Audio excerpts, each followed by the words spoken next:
बिस्मिल्लाहिर्रहमानिर्रहीम बिस्मिल्लाहिर्रहमानिर्रहीम। अस्सलामु अलैकुम। बुखारी हदीस नंबर 31। शोबा ने बयान किया, उन्होंने उसे वासिल अहदब से, उन्होंने मअरूर से कहा, मैं अबूज़र से में मिला, एक जोड़ा पहने हुए थे और उनका गुलाम भी जोड़ा पहने हुए था।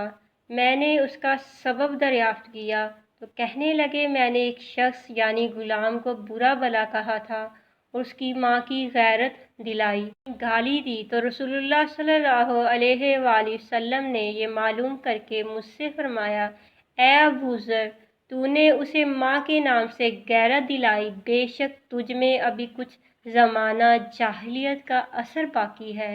याद रखो, महत लोग तुम्हारे भाई हैं। अल्लाह ने अपनी किसी मसलहत की बिना पर उन्हें तुम्हारे कब्ज़े में दे रखा है, तो जिसने मातहत उसका कोई भाई हो और उसको भी वही खिलाए जो आप खाता है और वही कपड़ा उसे पहनाए जो आप पहनता है, और उनको इतने काम की तकलीफ़ न दो कि उनके लिए मुश्किल हो जाए।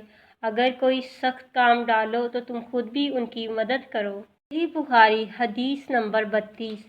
अब्दुल्ला बिन मसऊद रज़ी अल्लाह अन्हा से रिवायत है, जब सूरतुल इनाम की ये आयत उतरी तो जो लोग ईमान लाए और उन्होंने अपने ईमान में गुनाहों की आमेज़श नहीं की, तो आप सल्लल्लाहु अलैहि वसल्लम के असहाब ने कहा, या रसूलल्लाह, ये तो बहुत ही मुश्किल है। हम में से कौन ऐसा है जिसने गुनाह नहीं किया? तब अल्लाह पाक ने सूरह लुक़मान की ये आयत उतारी कि बेशक शिरक बड़ा जुल्म है।